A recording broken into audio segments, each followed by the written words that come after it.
Assalamualaikum warahmatullahi wabarakatuh. Nama saya Citra Amalia. Di sini saya akan menjelaskan tentang perundungan atau bullying di sekolah, identifikasi beserta dengan solusinya.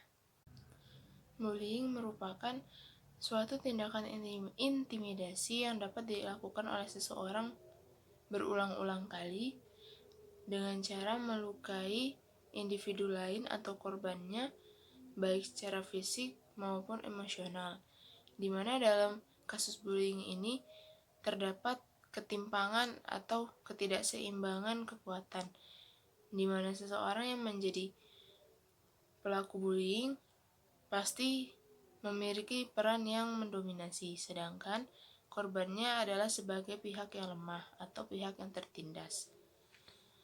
Bullying merupakan kasus yang sering dijumpai khususnya di sekolah, baik tingkat sekolah dasar, sekolah menengah pertama, sampai dengan ke sekolah menengah atas. Menurut BAS 1961, bullying merupakan suatu tindakan agresif yang dilakukan seseorang dan dipengaruhi oleh niat jahat dalam melakukan kegiatan tidak terpuji seperti ini. Termasuk contohnya adalah bullying. Membicarakan mengenai bully, yang berikutnya kita akan membicarakan tentang penyebab dari bully itu sendiri. Penyebab dari bully terbagi menjadi dua, yaitu pertama dari sisi korban dan yang kedua adalah dari sisi pelaku. Dari sisi korban, penyebab bully yang pertama adalah dari penampilan fisik. Ternyata penampilan fisik adalah hal yang dapat menyebabkan seseorang itu dibully. Penampilan fisik seperti apa? Tentunya penampilan fisik yang dianggap beda dari orang-orang kebanyakan. Misalnya kekurangan berat badan, kelebihan berat badan, menggunakan kacamata, menggunakan behel, atau terlihat culun. Ternyata hal tersebut juga dapat memacu atau mengundang seseorang untuk membuli orang tersebut. Yang kedua adalah ras, yang ketiga orientasi seksual, yang keempat terlihat lemah. Orang-orang yang terlihat lemah pasti sangat mudah untuk ditindas. Karena orang-orang atau para penindas merasa bahwa orang lemah adalah orang yang tidak mempunyai daya apapun untuk melawannya. Jadi mereka dapat lebih leluasa untuk menindasnya karena tidak akan mendapatkan perlawanan apapun dari si korban. Dan yang kelima adalah terlihat kurang bisa bergaul. Sedangkan penyebab yang kedua dari sisi sang pelaku, yang pertama adalah pelaku memiliki masalah pribadi. Entah di mana mereka mempunyai masalah, mereka mencari pelampiasan dari masalahnya tersebut. Seperti salah satunya adalah dengan cara menindas orang lain. Yang kedua adalah pernah menjadi korban bully. Karena mereka pernah menjadi korban bully di masa lalu, oleh karena itu mereka masih memiliki atau memendam rasa dendam. Sehingga di kemudian hari mereka mencari orang lain untuk dibully atau ditindas agar ia merasa bahwa semua orang itu sama. Agar orang-orang yang ia bully itu merasakan apa yang pernah ia rasakan di masa lalu. Yang berikutnya adalah kurangnya pemahaman dan kurangnya rasa empati. Yang kelima, sulit mengendalikan emosi atau sulit mengontrol emosi. Yang berikutnya berasal dari keluarga yang disfungsional. Dan terakhir adalah merasa bahwa tindakan bullying itu menguntungkan. Tentunya menguntungkan bagi dirinya. Dan yang paling terakhir adalah mencari perhatian. Mungkin karena ia berasal dari keluarga disfungsional yang atau bisa dibilang kurang harmonis, sehingga ia kurang perhatian dari orang tuanya di rumah, makanya ia mencari cara agar dia dapat diperhatikan oleh orang lain, seperti membuat hal-hal onar seperti melakukan tindakan bullying, maka ia akan diperhatikan oleh gurunya. Dengan cara itu, ia akan selalu melakukannya berulang-ulang kali agar ia terus diperhatikan. Padahal, hal ini jelas salah. Yang berikutnya adalah jenis-jenis atau macam-macam bully. Bully ada beberapa macam. Yang pertama, physical bullying atau kekerasan terhadap fisik seseorang. Kekerasan yang menimpa fisik seseorang. Contohnya seperti memukul, menendang, mencubit, menampar, atau kegiatan atau kekerasan-kekerasan lain yang ditujukan kepada fisik seseorang. Yang kedua adalah verbal bullying.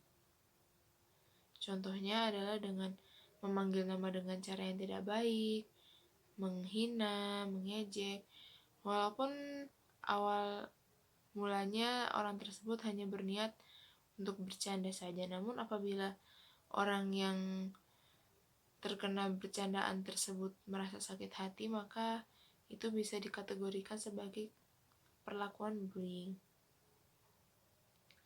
Lalu yang ketiga adalah social bullying. Contohnya adalah dengan cara mengajak orang lain untuk membuli seseorang. Misalnya, sang pelaku bully sudah memasang target untuk membuli seseorang, misalnya orang yang ia tidak sukai. Lalu karena ia merasa bahwa dirinya tidak mungkin berdiri sendirian, maka ia mencari massa untuk sama-sama membuli orang tersebut. Maka apabila ini terjadi, hal ini termasuk ke dalam social bullying. Lalu yang terakhir adalah cyberbullying atau bully melalui sosial media. Hal ini sering terjadi di zaman sekarang di mana teknologi sudah semakin berkembang setiap harinya.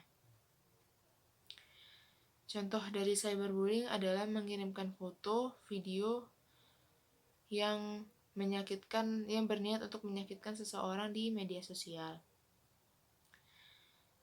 Lalu menyebarkan gosip dan rumor yang tidak baik di media sosial mengenai seseorang.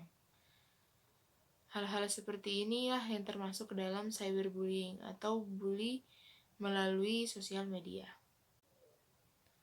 Lalu yang berikutnya adalah efek atau dampak bully bagi si korban. Yang pertama adalah dihantui rasa takut, cemas, stres, dan depresi. Kenapa demikian? Karena seperti yang kita ketahui bersama, bahwa tindakan bully itu terjadi di waktu-waktu yang tidak terduga. Oleh karena itu, orang yang sudah pernah terkena bully, apalagi dalam lingkungan sekolah, maka ia akan selalu dihantui rasa cemas. Ia takut sewaktu-waktu ia akan dibully oleh temannya. Misalnya dipukul atau dipermalukan di depan teman-temannya yang lain. Oleh karena itu dia menjadi depresi sendiri, apalagi jika ia tidak memberitahukan masalah ini kepada orang tua atau gurunya.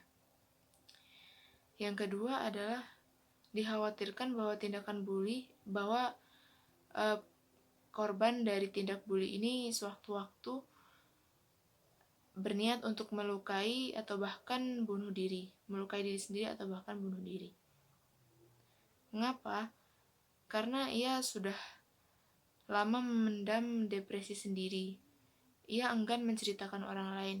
Entah mungkin karena ia diancam oleh si pelaku untuk tidak mengkomunikasikannya kepada orang lain.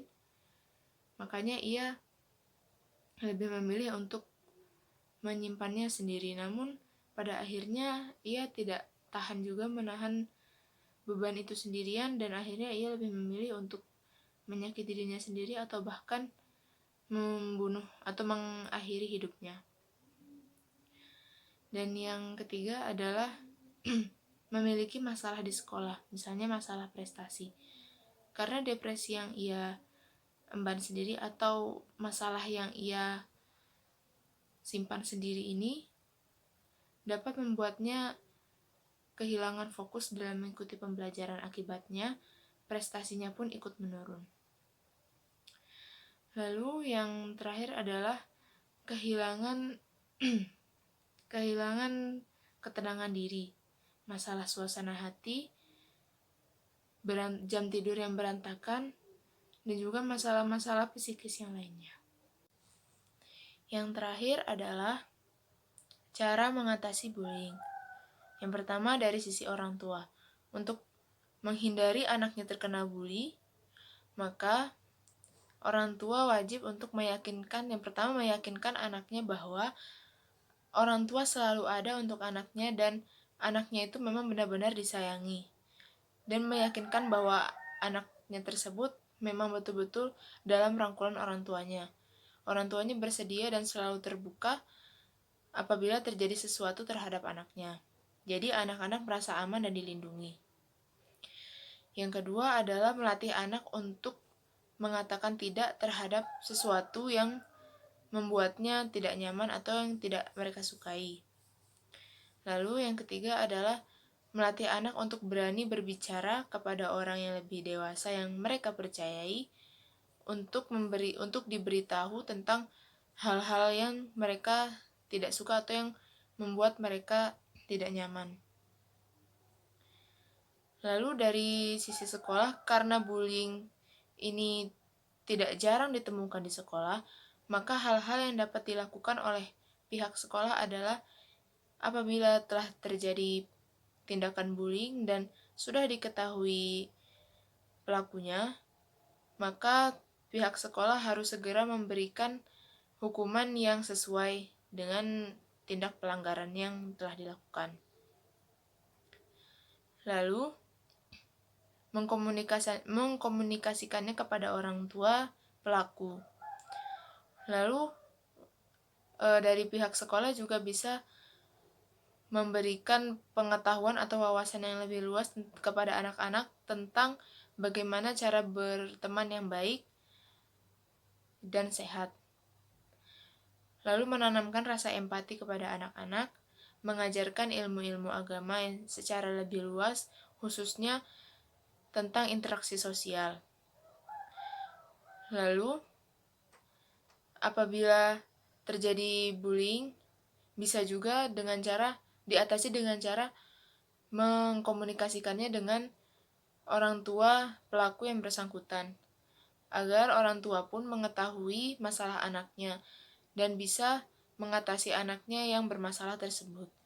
Namun apabila masih kurang berhasil, bisa digunakan bantuan dari psikiater atau ahli untuk mengetahui masalah-masalah psikologis apa saja yang diderita oleh anak, sehingga anak bisa melakukan hal-hal yang menyimpang. Sekian yang dapat saya sampaikan, kurang dan lebihnya saya mohon maaf. Wabillahi taufiq wal hidayah. Wassalamualaikum warahmatullahi wabarakatuh.